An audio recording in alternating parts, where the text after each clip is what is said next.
It's time to answer the question that has vexed philosophers since the very dawn of civilization itself. Is a burrito a sandwich?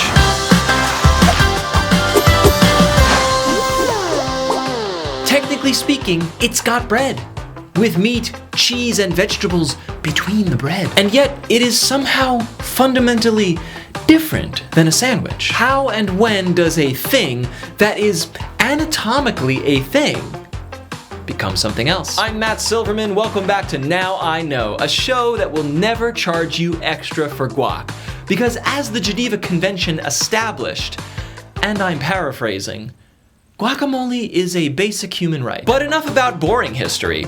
To understand if a burrito is a sandwich, we must trace the lineage and legacy of the modern burrito. The ones you get from Chipotle or Moe's are different from their Mexican progenitors. They're huge, and they're stuffed with more stuff. These burrito bombs are historically known as San Francisco or Mission-style burritos. They were invented by a Mission District grocer named Fabronio Ontiveros in the early 1960s. And we thank you for your service every day. His top customers were hungry firefighters who just wanted a big ol' sandwich on the go. There was one problem.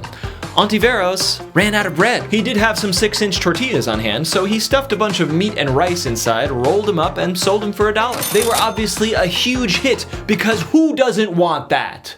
Look at it! Ontiveros probably didn't care whether he was modifying a sandwich or creating an entirely new dish, because he was too busy diving into his gold-plated swimming pool full of dollar bills, I assume. The philosophical and legal question of whether a burrito is a sandwich fell to a Massachusetts judge in 2006. At the time, Panera Bread operated a franchise in a shopping center in Shrewsbury, Massachusetts. In its lease, Panera had a clause preventing the mall from renting space to another sandwich shop. One day, the mall offered to lease a spot to Qdoba, a popular Mexican restaurant, but Panera evoked the sandwich clause, which, coincidentally, is not Tim Allen's best work. Qdoba challenged this assertion. We don't sell sandwiches, we sell burritos. To which Panera retorted, burritos have bread.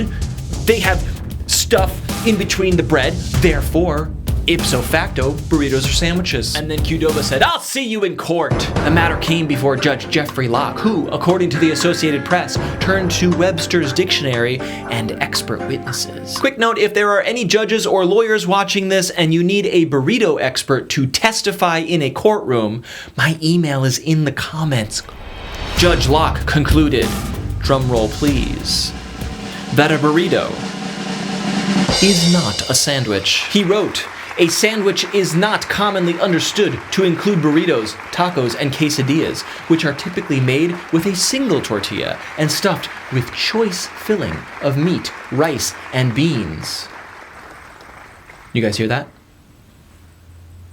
That was the hammer of justice right there. And with the legal definition of burrito firmly enshrined in U.S. common law, Qdoba got to move into the shopping center in Shrewsbury, Massachusetts. Plot twist, Qdoba's out of business and Panera's still there. Boom! Which begs the true question of this harrowing legal tale. What is wrong with the people who live in Shrewsbury, Massachusetts? Panera doesn't even have guac. Thank you so much for watching, and if you want to make your brain a little bit bigger, consider subscribing to Now I Know. It's a daily email newsletter full of fascinating facts and interesting stories.